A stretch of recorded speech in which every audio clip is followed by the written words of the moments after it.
Yang langkah awal pertama yang pasti itu membuat motif kan, menciptakan motif. Nah, setelah motif diciptakan, diciplak atau bahasa Indonesianya diciplak ya. Yeah. Nah, dipindahkan ke kain. Setelah dipindahkan ke kain baru dicanting. Nah, setelah dicanting dicelup.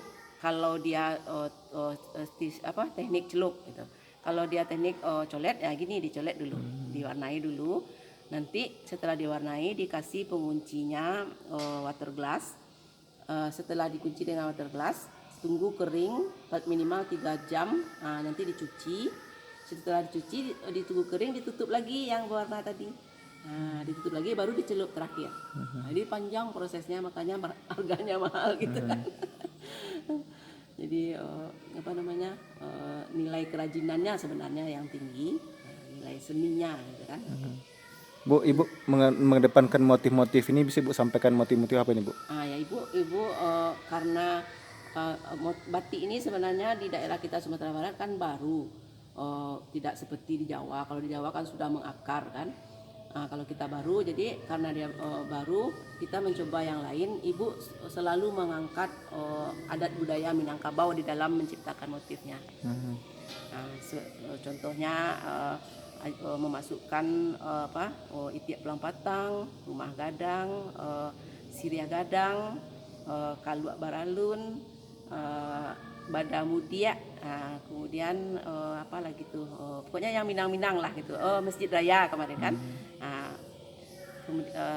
Kemudian brand kami kan tirai ampe angke. Ibu itu mengambil motifnya dari motif ukiran di rumah gadang, ada namanya tirai ampe angke, itu Ibu angkat kembali gitu. Seperti itu. Baik. Bu, kalau kita sama ketahui kan contohnya ukiran di rumah gadang itu kan tidak semudah dibayangkan memasang ukiran A tempatnya di mana. Nah, Ibu melempatkan motif-motif Minang ini terhadap bahan kain, artian sebagai motif batik untuk pakaian. Ibu punya dasar apa, Bu? Nama filosofi apa yang Bu tempatkan? Apa tidak salah dalam pemasangan motifnya, Bu? Karena Ibu mengambil motifnya itu dimodifikasi, bukan motif aslinya gitu kan. Jadi kalau di dalam seni itu tidak menyalahi aturan gitu. Itu justru itu perkembangan seni gitu kan. Perkembangan dari seni dan budaya itu sendiri gitu.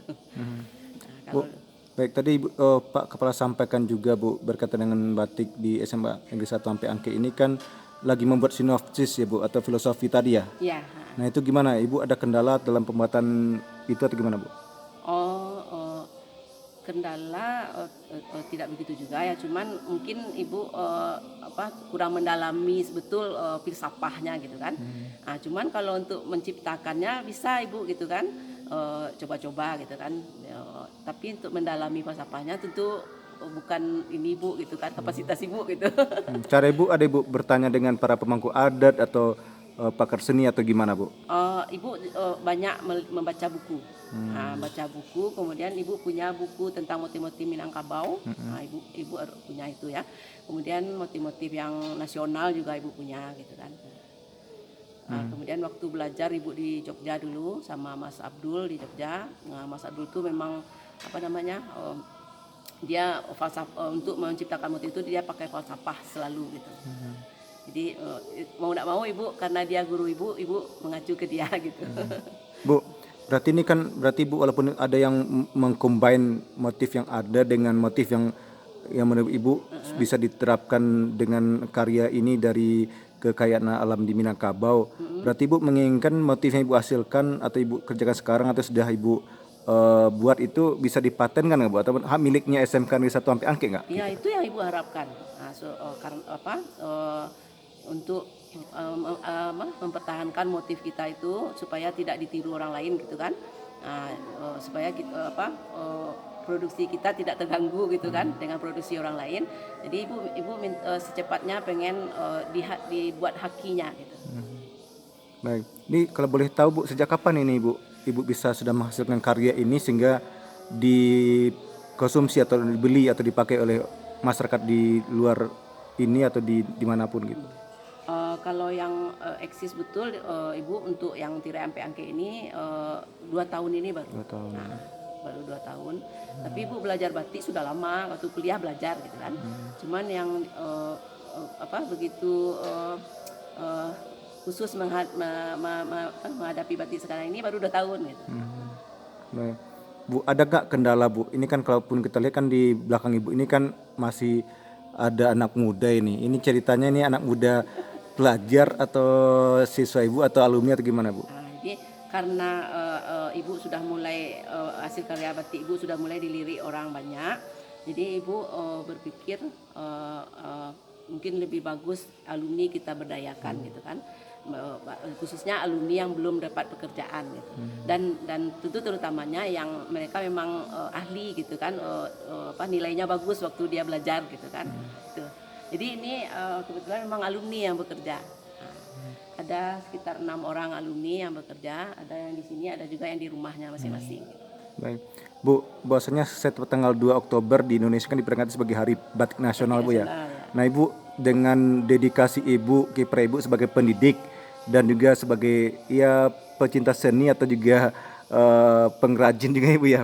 Lengkap Ibu miliki dengan hobi juga. Nah Ibu melihat ini potensi batik ini gimana Bu? Dalam artian cukup menjanjikan nggak ketika tadi ada alumni yang terlibat saat ini bekerja dengan Ibu? Ya, kalau Ibu melihat, kalau masyarakat makin mencintai batik, batik nasional ya khususnya batik tulis, Ibu yakin ini akan terus berkembang gitu kan. Kemudian bagi anak-anak Ibu yang Ibu ajak bekerja, mudah-mudahan nanti menjadi lowongan pekerjaan yang mereka buka sendiri gitu. Sekarang bolehlah mereka bergabung dengan Ibu sekarang. Nanti kalau mereka sudah bisa punya modal segala macam, mereka bisa buka sendiri-sendiri dan makanya batik itu akan tetap nantinya akan berkembang. Gitu. Baik. Itu harapan Ibu gitu kan. Semoga batik nasional khususnya Sumatera Barat cepat berkembangnya. Nah terkait dengan animo Bu, yang kalau saat ini kita lihat perkembangan batik ya, batik memang dilirik oleh masyarakat luar negeri Bu. Ya. Nah Ibu melihat gimana terhadap batik yang dihasilkan dari orang Minang gitu atau batik Minang? Oh, kalau Ibu lihat ya untuk luar kota saja dulu perantau sudah banyak yang pesan sama Ibu. Nah, apalagi misalnya dia lihat ada motif Ibu buat motif danau meninjau atau kelok ampe pelampek, itu udah banyak yang pesan. Nah, Ibu buat motif ampe angke kemarin kan banyak juga yang pesan. Nah, kemarin juga ada yang pesan dari Australia. Baru itu yang terjauh gitu. Australia, Jakarta, Jogja juga ada yang pesan. Padahal di Jogja sumber batik kan, tapi ada juga yang pesan karena motifnya gitu. Karena mereka cinta kampungnya mungkin gitu kan. Itu dari Jakarta juga kemarin ini pesanan nih, udah pesan ini. Baik.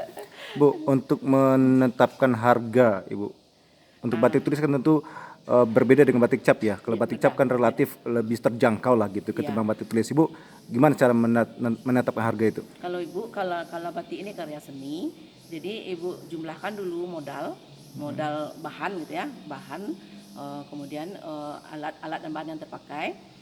Kemudian Ibu tambahkan dengan upah pengrajin. Nanti Ibu kalikan 2. Karena karya seni itu tidak ada bandrolnya kata orang kan. Jadi tergantung pembelinya nanti gitu kan. Itu berapa Bu? Kisaran berapa Bu? Paling bawah. Karena kami masih merintis, paling bawah Ibu kalau yang batik tulisnya betul, kalau penuh itu 4,5 gitu. Rp450.000 untuk 2,5 meter. Iya, 2,5 meter. Ada yang paling berapa Bu yang Ibu jual yang cukup fantastis harganya Bu? Baru itu yang paling tinggi. 450.000. Ya. Itu sudah karena kita baru promosi gitu kan, baru mulai, baru merintis gitu. Yang paling diminati motif apa Bu? Pulang duo ini. Pulang duo. Pulang duo. Karena ada yang menyebut, nggak tahu lah Ibu ya, tapi kan itu apresiasi orang masing-masing kan. Ada yang menyebut katanya ada nyawanya katanya. Nggak tahu, ada mistisnya juga katanya, nggak tahu lah Ibu. Itu apa Bu? Nyawa seperti apa yang Ibu? Ya, kalau kita melihat itu terasa berbeda perasaan kita katanya. Nggak tahu Ibu gimana berbedanya.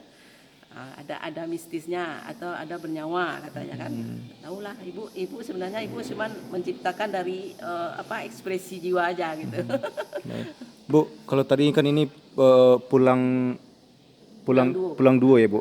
Nah itu dalam satu bahan ini 2,5 meter ini berapa motif yang bisa Ibu tempatkan? Kalau 2,5 meter tentu motifnya berulang kan, Berulang. karena dia untuk satu baju kan. Tapi kita sebenarnya bebas berkreasi. Ada juga Ibu kemarin dibedakan motif yang di sebelah sini dengan yang tengah Ibu bedakan ada. Contohnya ada itik pelompatang Ibu ya. Iya. Yang ini si sirih gadang Ibu. Nah, kalau ini Ibu banyak macamnya. Ada ini itik pelompatan tadi kan, ini rumah gadang, ini sirih gadang, ini kaluak baralun. Oh kalau barang. Kalau dalam motif Minangnya kaluak baralun. Jadi Ibu kreasikan menjadi satu unity, kesatuan namanya kan. Kalau di seni rupanya gitu.